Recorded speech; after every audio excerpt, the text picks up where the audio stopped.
94. Yes. 19 years. Every year your compound is flooded. And then you are given something by the Disaster Management Agency for 19 years. It's not going to continue. But in this case, who is going to be compensated if at all compensation will happen? This is an upland area. So if the rain is so much, God forbid, that this place is flooded, yes, we will compensate them. But those people in the rice, in the paddy fields, there will be no compensation because for the past 19 years, every year, this is the 5th time I've been to that area. Though I didn't reach the level where I was shocked. And how can people even breathe air like that? After combing deep through the area, the Gambian leader concluded that the place is uninhabitable and ordered for the immediate relocation of residents whose structures are impeding the water flow. This was one tour with many stops, with Professor Jammeh practicalizing in real terms the pattern and method that should have been applied in the construction of the gutters in parts of the KMC. This one around the Cow Johnson in Latrikunda lacks both the depth and capacity to take the pressure expected from around the vicinity.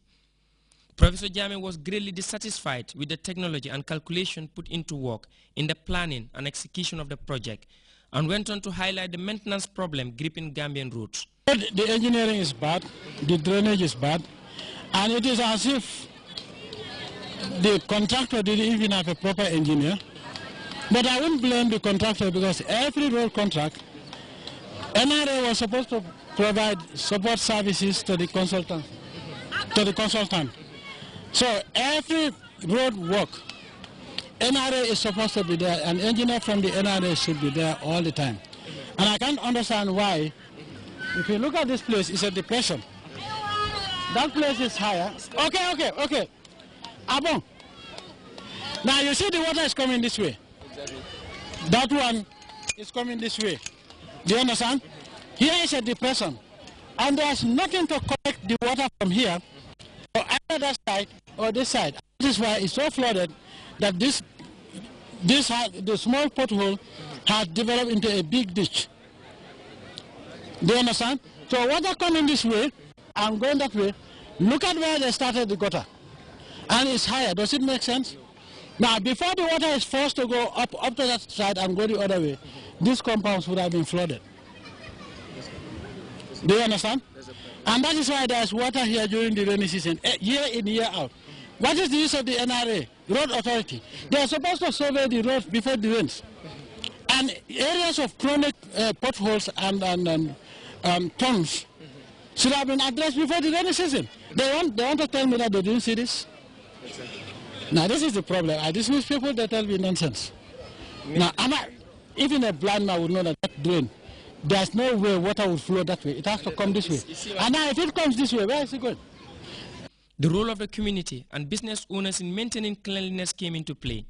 The persistent problem for the lack of respect for municipal anti-littering laws was brought to the fore, as the Gambian leader rewards an exemplary show of hygiene and penalizes an offender just a meter away.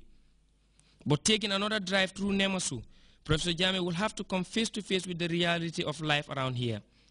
The conditions of the road posed grievous concern to his government, and such brought him back to this end of the territory, half by the KMC and the West Coast region. He ordered for the immediate clearing of the dump site and suggested a market project in its stead. But before that, potholes as well as other major damages on this road linking Latrikunda and Sukuta will have to be filled with gravel or logs to ease travel on the network.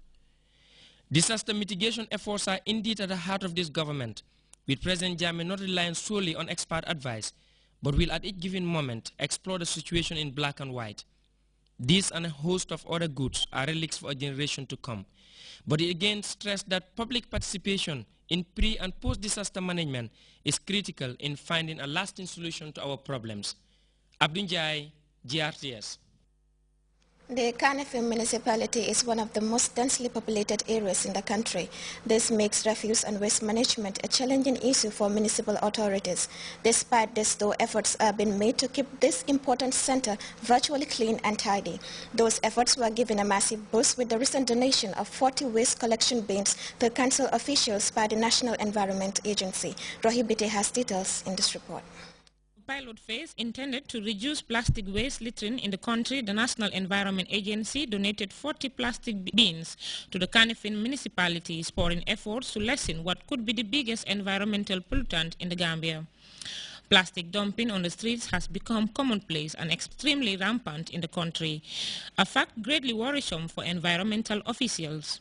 This doesn't only affect sanitation but has perilous effects on the country's natural balance. Propelling mitigation efforts, officials think bins like these can help to assuage a situation gradually damaging many surroundings. We are here today to present some dust bins from the National Environment Agency to the Kanifing municipality. And these bins are specifically designed for plastic waste.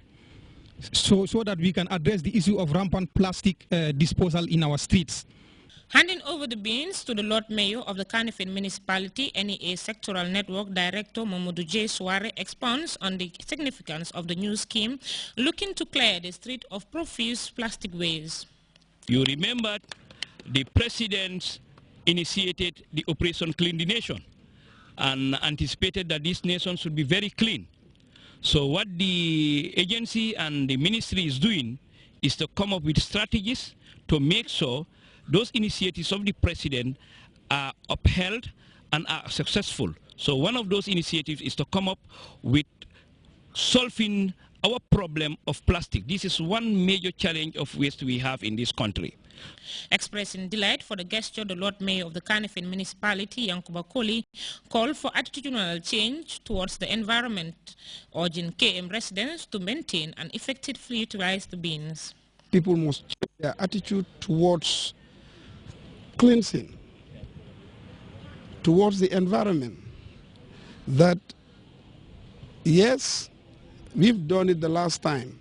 We bought a lot of bins and we placed them around the main streets of the municipality. But guess what? The next minute, there are no more found. Stationary and movable bins, absolutely ideal for waste management. These are set to be distributed at strategic locations within the sprawling municipality. An effective utilization could immensely help lessen the indiscriminate dumping of plastic bags and containers on the streets, keeping the country spick and span. Rohibite, Grts. The Food and Agriculture Organization of the United Nations is in collaboration with the Gambia government organized a day validation forum on the country program framework.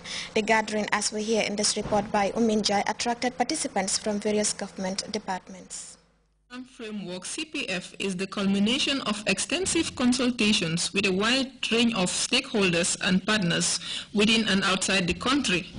This framework has been formulated to ensure synergies and complement with long and medium-term development frameworks on the Program for Accelerated Growth and Development 2012 to 2015.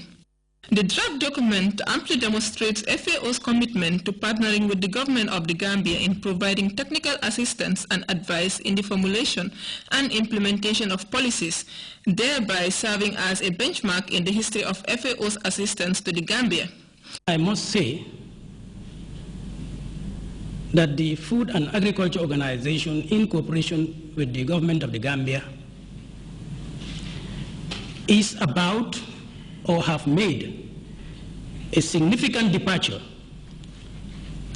from the age-long ad hoc demand-driven project approaches they have been involved in.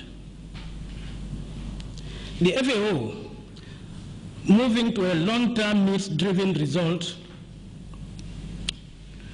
will do a great deal of good to the Republic of the Gambia and the farming community in general. Having a very good document is one thing, and translating it into concrete action on the ground, it's another thing.